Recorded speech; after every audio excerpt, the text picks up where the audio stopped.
الحمد لله وكفى وسلام على حبيبه المصطفى أما بعد فأعوذ بالله من الشيطان الرجيم بسم الله الرحمن الرحيم أفحسبتم أنما خلقناكم عبثا وأنكم إلينا لا ترجعون صدق الله مولانا العظيم۔ بارگاہ رسالت معاب صلی اللہ علیہ وسلم میں درود پاک کا ہدیہ پیش کریں۔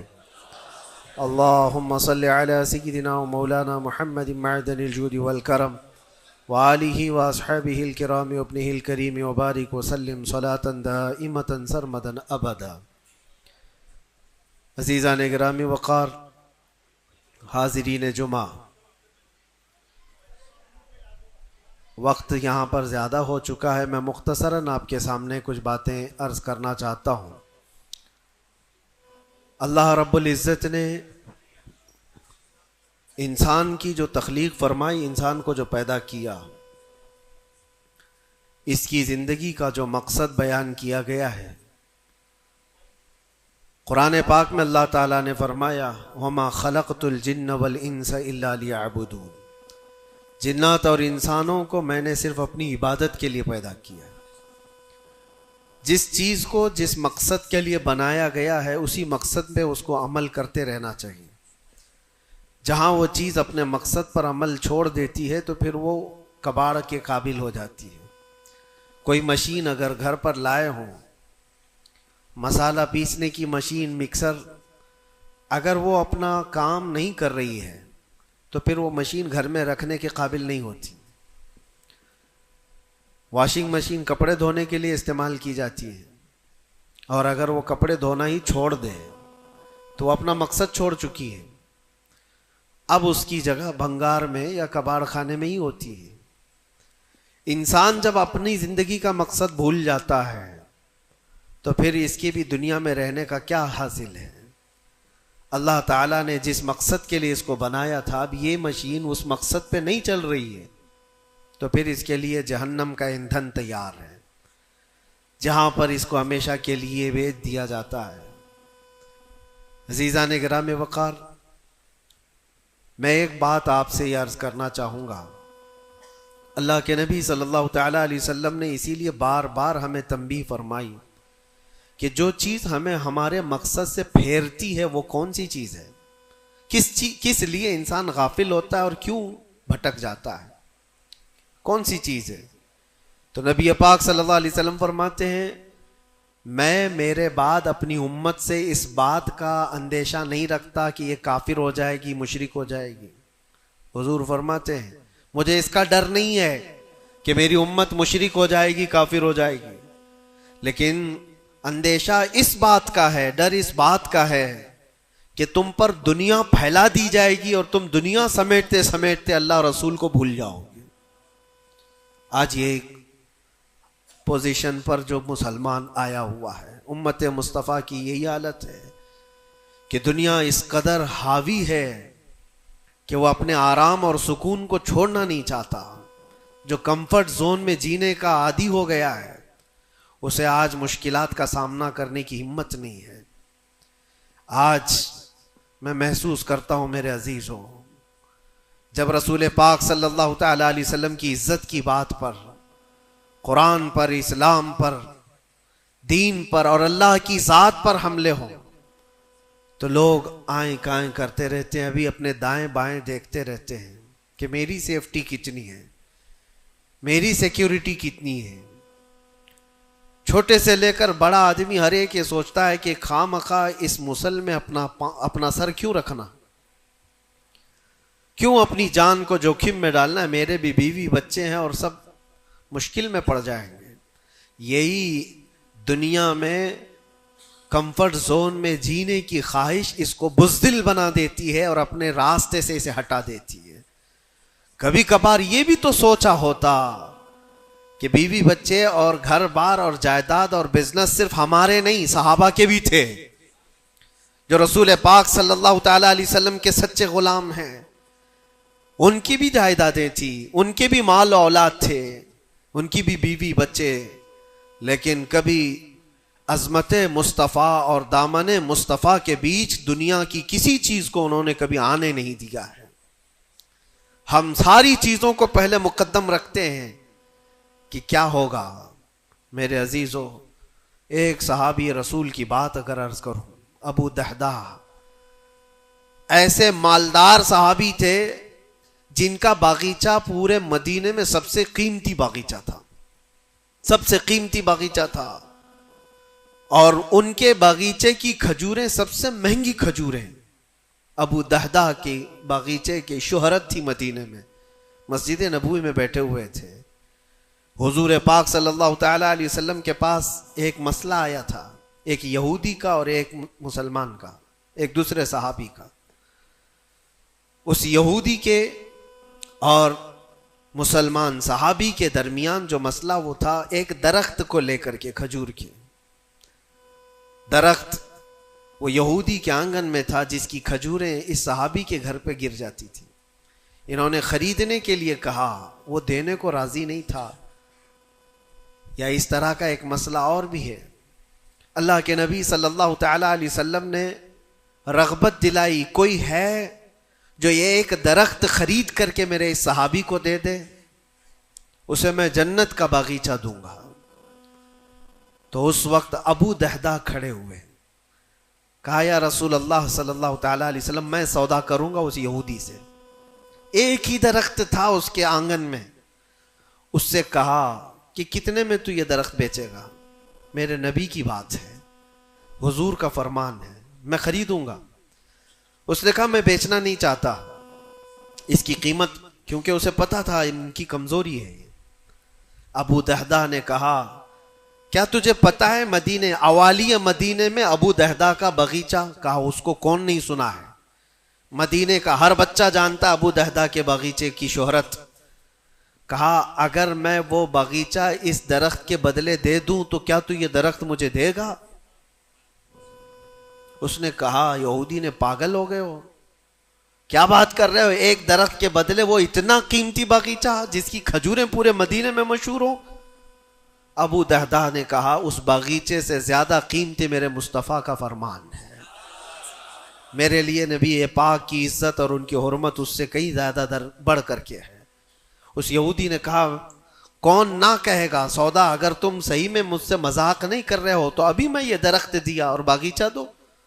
ابو دہدہ نے کہا تو نے ابھی دیا، میں نے بھی یہیں سے دے دیا، باغیچہ بیچ دیا اور ساری چیزیں یہیں پر طے کر کے اپنے باغیچے پر آتے ہیں. باہر دروازے پر کھڑے ہیں، باغیچے کے پھاٹک پر. ان کی بیوی، ان کی بچے، گھر اندر بنا ہوا ہے باغیچے کے اندر جو ٹھنڈی حاصل کرنے کے لیے خوشنما، باغیچے کے اندر خوشنما محل بنا ہوا ہے. دروازے کے باہر سے ابو دہدہ پکارتے ہیں یا ام دہدہ، اپنی بیوی کو، باہر آ جاؤ، باہر آ جاؤ اپنے بچوں کو لے کر. بیوی نے کہا اتنی جلدی کیوں اس طرح سے بلا رہے ہو، کیا بات ہے، کیوں چیخ رہے ہو؟ ابو دہدہ نے کہا یہ باغیچہ بک گیا ہے، اب ہمارا نہیں ہے، باہر آ جاؤ. عورتیں کبھی کسی چیز کو دینے دیتی ہیں؟ گھر کی کوئی چیز بک جائے عورت راضی ہو جائے، لیکن وہ عورت عام عورت نہیں، رسول اللہ کی صحابیہ تھی. کہا اچھا ابو دہدہ یہ باغیچہ بک گیا ہے، میرا تم پر یقین ہے کہ بہت اچھا سودا کیا ہوگا، کیونکہ مدینے میں اس جیسا باغیچہ تو نہیں ہے. ابو دہدہ نے کہا تو سچ سمجھتی ہے میں نے بہت اچھا سودا کیا ہے. باہر آئی، یہ اندر نہیں گئے، اپنے بچے اور اپنی عورت کو لے کر باہر نکلے. ابو دہدہ سے پوچھتی ہے خاتون نے کتنے میں سودا کیا ہے، کتنے میں سودا کیا ہے؟ کہا بس وہ ایک درخت کے بدلے جو یہودی کے آنگن میں ہے میں نے یہ باغیچہ پورا اس کو دے دیا. عورت نے کہا ہاں ایسے کیسے، اتنا بڑا باغیچہ ایک درخت کے بدلے میں؟ کہا وہ تو بظاہر ایک درخت ہے لیکن اصل قیمت تو رسول اللہ کی زبان ہے. کہا اللہ کے نبی نے کیا فرمایا؟ کہا کہ ایک درخت جو اس یہودی کا خرید کر کے ایک صحابی کو دے دے میں اسے جنت کا باغیچہ دے دوں. ابو دہدہ نے جیسے یہ سنایا تو ام دہدہ کہتی ہیں ابو دہدہ تم نے کبھی میرا یقین نہیں توڑا، آج میں یہ کہتی ہوں یہ باغیچہ ہی کیا، حضور سے پوچھتے ہم سب بھی بکنے کو تیار ہیں. اللہ کے نبی صلی اللہ تعالی علیہ وسلم کی ذات پر یہ یقین کامل تھا، انہیں دنیا بیچ میں کبھی روک نہ سکی۔ ہمارے تو چھوٹی دکانیں ہمیں روک دیتی ہیں، ہمارے تو چھوٹے دروازے ہمیں روک دیتے ہیں۔ عزیزان گرامی وقار، اپنے مقصد حیات سے آدمی جب بھٹکتا ہے تو کون سی چیزیں جو اسے اٹریکٹ کرتی ہیں دنیا میں؟ یہ مال دولت۔ مجھے وہ بات یاد آتی ہے، صدیق اکبر رضی اللہ تعالیٰ عنہ حضور پاک صلی اللہ علیہ وسلم کے ساتھ بیٹھے ہیں، حضور پاک صلی اللہ تعالیٰ علیہ وسلم کے ہاتھ میں ایک پیالہ ہے جس میں شہد ہے، آپ اس کو نوش فرمانا چاہتے ہیں، منہ کے قریب لے گئے، اچانک آپ نے واپس رکھ دیا اور کسی چیز کو دھکا دے کر کے ہٹانے لگے، جیسے کوئی مکھیوں کو بھگاتا ہے، جبکہ نبی پاک صلی اللہ علیہ وسلم کے جسم کے قریب کبھی کوئی مکھی نہیں آتی، لیکن اندیکھی چیز کو آپ ہٹا رہے تھے۔ پھر تھوڑی دیر کے بعد پیالے کو اٹھایا، پھر تھوڑی دیر منہ کے قریب جاتے ہی واپس رکھ دیا، پھر کسی چیز کو دھکا دے کر نکال رہے تھے، تیسری مرتبہ پیالہ اٹھایا تو صحابہ نے دیکھا آپ کی آنکھوں سے آنسو روا ہیں، حضور پاک صلی اللہ تعالی علیہ وسلم کیا اشک بہ رہے ہیں۔ تو صحابہ نے پوچھا یہ کیا معاملہ ہے؟ حضور اکرم صلی اللہ تعالی علیہ وسلم فرماتے پہلی بار جب میں نے شہد کا پیالہ اٹھایا تو دنیا میرے پاس سج سنور کر کے آئی، تیار ہو کر آئی اور کہا اے اللہ کے نبی میرا حسن و جمال آپ قبول کر لیں، ہر طرح کے حسینائیں آپ کے قدموں میں لا کر رکھ دوں گی، ہر طرح کا حسن آپ کے قدموں میں لا کر رکھ دوں گی۔ حضور فرماتے میں نے دھکا دے کر دور کیا کہ مجھے تیرے حسن و جمال کی ضرورت نہیں، دنیا چلی گئی۔ دوسری بار جب میں نے پیالہ اٹھایا تو دنیا پھر آئی میرے پاس اور پورے زر و جواہرات اور دولت کے انبار لے کر دنیا نے کہا اے اللہ کے نبی یہ قبول کر لیں، آپ کے قدموں میں سونے کے محلات اور جواہرات سجا دیے جائیں گے۔ حضور پاک صلی اللہ علیہ وسلم فرماتے میں نے اس کو بھی دھکا دے کر دور کیا، نہ تیرے حسن و جمال کی طرف میں رغبت کروں گا، نہ تیرے دولت و مال کی طرف، مجھے اس کی بھی حاجت نہیں۔ تیسری بار بہت امپورٹنٹ چیز میں عرض کر رہا ہوں، جو کہنا چاہتا ہوں توجہ سے سنیں۔ حضور پاک فرماتے ہیں تیسری بار دنیا میرے پاس آئی اور کہا اے اللہ کے نبی آپ نے میرے حسن و جمال کو بھی نہیں قبول کیا، دولت و مال کو بھی نہیں قبول کیا، مجھے دھکا دے کر دور کیا، لیکن ایک بات ہے آپ کے بعد آپ کی امت ایسا نہیں کر سکے گی، وہ دولت و مال اور حسن و جمال کی طرف بھاگے گی اور آپ کو چھوڑ دے گی۔ حضور فرماتے ہیں جب میں نے یہ بات سنی تو میرے آنسو نکل آئے، کیا میری امت مجھے چھوڑ کر اس طرح دور ہو جائے گی؟ دل پر ہاتھ رکھ کر کے سوچو ہے مسلمانوں، کیا آج وہ پوزیشن نہیں ہے؟ ہم ان دو چیزوں کے چکر میں اپنے نبی پاک صلی اللہ علیہ وسلم سے کتنی دور بھاگے جا رہے ہیں۔ تم نے کبھی راتوں کو تصور کر کے دیکھا کہ کتنی راتیں ایسی آئی کہ میں نے اپنے مصطفیٰ کو یاد کیا ہے، تنہائی میں اپنے حبیب کو یاد کیا ہے؟ اس رسول کا حال تو یہ تھا، ماں عائشہ صدیقہ فرماتی ایک رات ایسی نہیں گئی جس میں رسول پاک صلی اللہ علیہ وسلم اپنی امت کے لیے دعا نہ کرتے ہوں۔ رات کو کھڑے ہوتے تھے تو پنڈلیوں میں سوجن آ جاتی تھی، پیر سوج جاتے تھے اور کثرت سے روتے تھے اپنی امت کے لیے اللہ کی بارگاہ میں کہ مولا میری امت بھولی بھالی ہے، اس کی بخشش میرے حوالے کر دے، رب حب لی امتی، جو نہ بھولا ہم غریبوں کو رضا۔ اور آج امت کا حال یہ ہے کہ سال میں ایک بار میلاد کر کے ہم یہ سمجھتے ہیں حق ادا کر لیا، ہر دن ہر رات جو نبی پاک ہمیں یاد کرتے تھے تو ہم نے آج وہ کیا کر دیا ہے؟ یہی دو چیزیں ہیں جو انسان کو اپنے مقصد حیات سے ہٹاتی ہیں، اپنے راستے سے ہٹاتی ہیں، دولت اور شباب، یہ حسن و جمال۔ ہر نوجوان کو دیکھو ان دو چیزوں کے پیچھے بھاگ رہا ہے، اسے یہ دو چیزوں کی خواہش ہے، مال جمع کرنا ہے اور خوبصورت عورت کو لانا ہے، اور ان دو چیزوں نے دنیا میں اس کو ایسا غافل کر رکھا ہے، اسے سوچنے کا موقع ہی نہیں ہے۔ جب اس کے سامنے کہا جائے تیرے نبی پاک کی عزت کی بات آئی ہے، کہا وہ دیکھ لیں گے، مولانا لوگ تو ہیں نا، علماء اکرام اپنا کام کریں گے، کل قیامت کے دن کیا منہ لے کر کے حضور کی بارگاہ میں کھڑے ہوگے؟ کس منہ سے حضور کی بارگاہ میں کھڑے ہوگے کہ میری سفارش فرما دیں اے اللہ کے نبی؟ کس منہ سے حضور کی بارگاہ میں آئیں گے کہ اے اللہ کے نبی میری شفاعت کر دیں؟ کیا اس بات کا احساس نہیں ستاتا کہ اللہ کے نبی اگر مجھے پوچھیں تو اسی جگہ سے آتا ہے جہاں روز مجھے گالیاں دی جاتی تھی اور تو سن کر کے کباب کھایا کرتا تھا، تو روزانہ اپنی مستیوں میں مست تھا. اٹھو وہ گر نہ حشر نہ ہوگا پھر کبھی، دوڑو کہ زمانہ چھال اپنی چل گیا. آج تمہیں میں جگانے آیا ہوں اور بیدار کرنے آیا ہوں. زندگی کا مقصد یہ تھا کہ اللہ اور اس کے رسول کو راضی کرو، نہ یہ کہ تم دنیا کو راضی کرنے کے چکر میں اپنے اللہ اور اس کے رسول کو بھول گئے.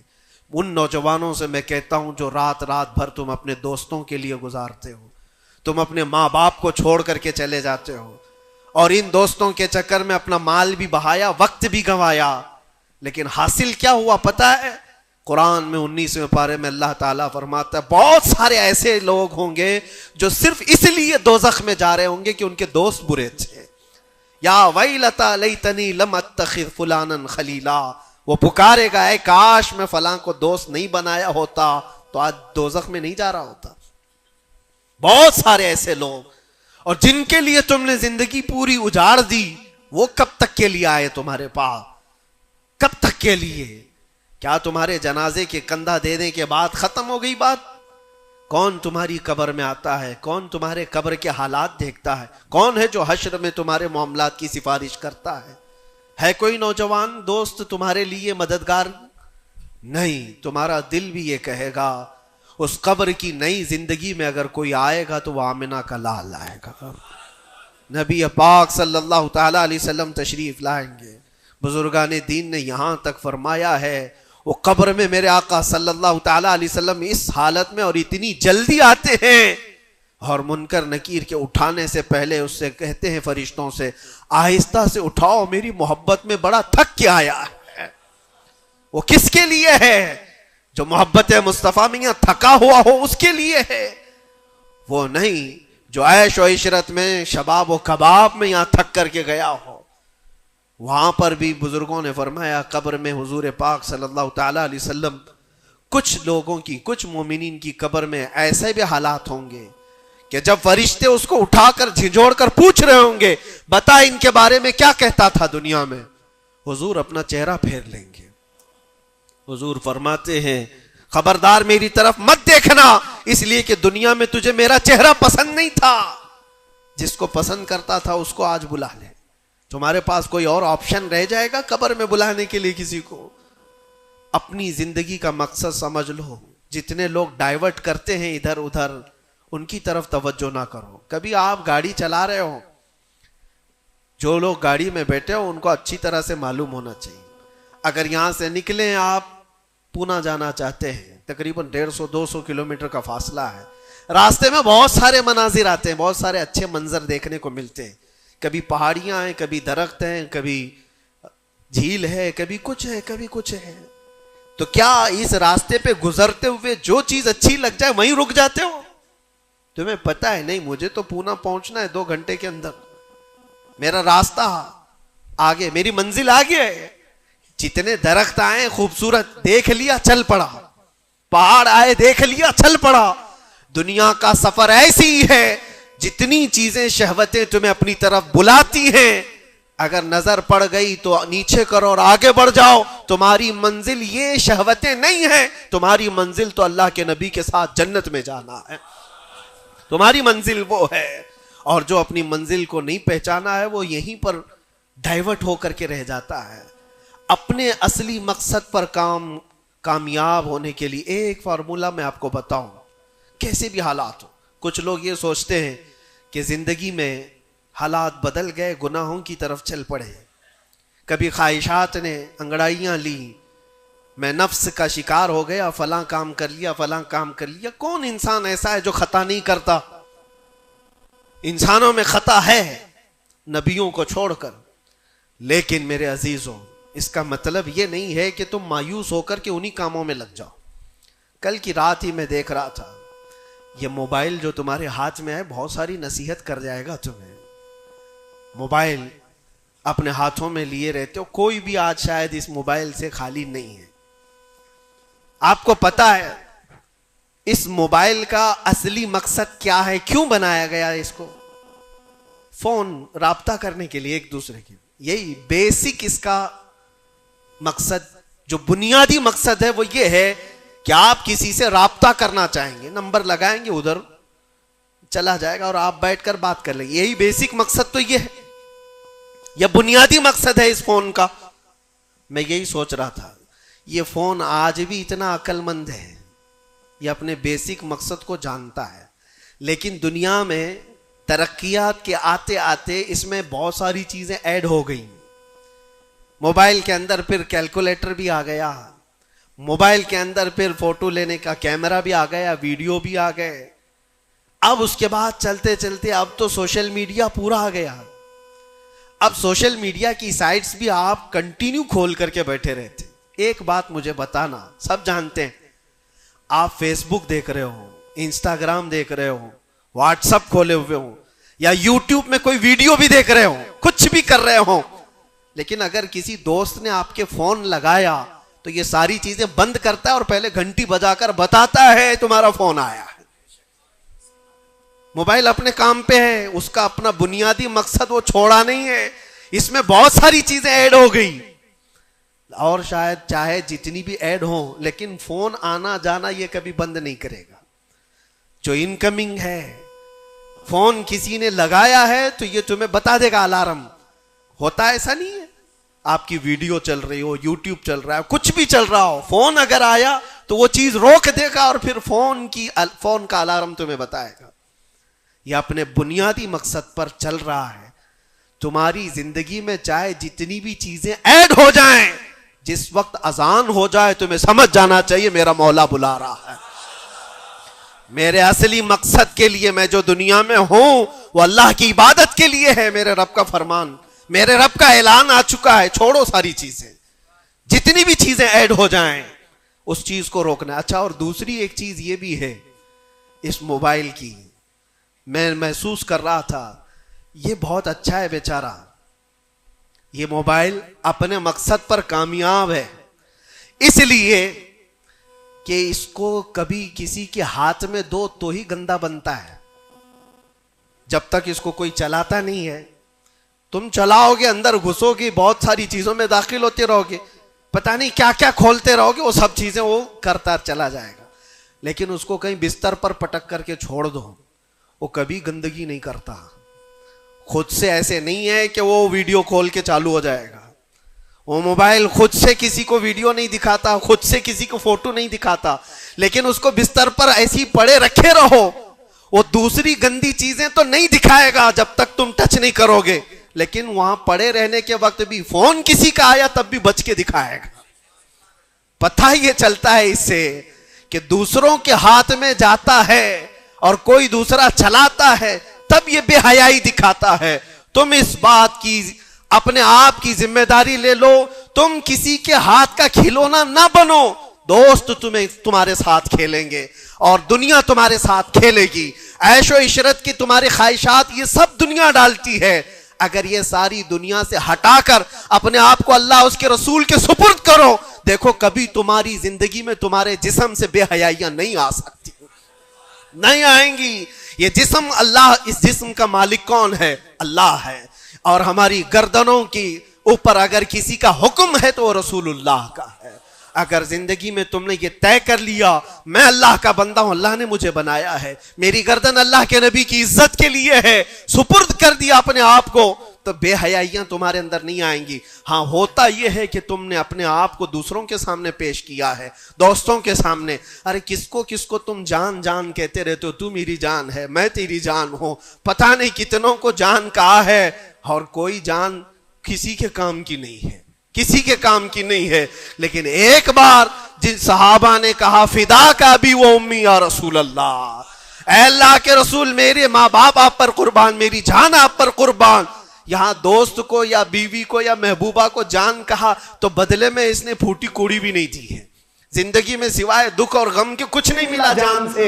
لیکن مصطفیٰ کریم کو جس نے یہ کہا میری جان آپ کے حوالے ہے، اللہ کے نبی نے ان کو ذرے سے اٹھا کر کے آسمان کا تارا بنا دیا. ایک عرب نے آدمی کا بول بالا کر دیا، خاک کے ذروں کو ہمدوش ثریا کر دیا، خود نہ تھے جو راہ پر اوروں کے ہادی بن گئے، کیا نظر تھی جس نے مردوں کو مسیحا کر دیا۔ نبی پاک صلی اللہ تعالیٰ علیہ وسلم کے حوالے اپنے آپ کو کر کے تو دیکھو، پھر تمہیں کہاں سے کہاں پہنچایا جائے گا۔ آج دنیا مجھے پہچانتی ہے تو میرے باپ کے نام سے نہیں، عظمت مصطفیٰ کے نام سے پہچانتی ہے، قدم مصطفیٰ کی برکت سے پہچانتی ہے۔ ہم کو اگر کسی نے اٹھایا ہے تو کسی کے باپ نے نہیں، کسی نیتا نے نہیں، میرا تعلق کسی سیاسی پارٹی سے نہیں ہے۔ میری آج عزت کوئی کرتا ہے تو اس لیے نہیں ہے کہ یہ سیاسی کوئی عہدہ رکھتا ہے، صرف اس لیے عزت کی جاتی ہے کہ نبی پاک کی عزت پر بات آتی ہے تو یہ اپنی آواز کو تو اٹھاتا ہے۔ جب تک بکے نہ تھے تو کوئی پوچھتا نہ تھا، یا رسول اللہ تم نے خرید کر ہمیں انمول کر دیا۔ اللہ کریم ہم سب کو اپنے مقصد حیات پر چلنے کی توفیق عطا فرمائے، ہماری زندگی کو با مقصد اور با عمل بنانا ہے۔ اللہ کریم کی بارگاہ میں دعا ہے کہ مولا مرنے سے پہلے وہ دن ہمیں دکھا، آنکھیں بند ہونے سے پہلے ایک بار اس حسین جمال جہاں آرا کی زیارت ہمیں نصیب فرما۔ وآخر دعوانا الحمدللہ رب العالمین۔ السلام علیکم۔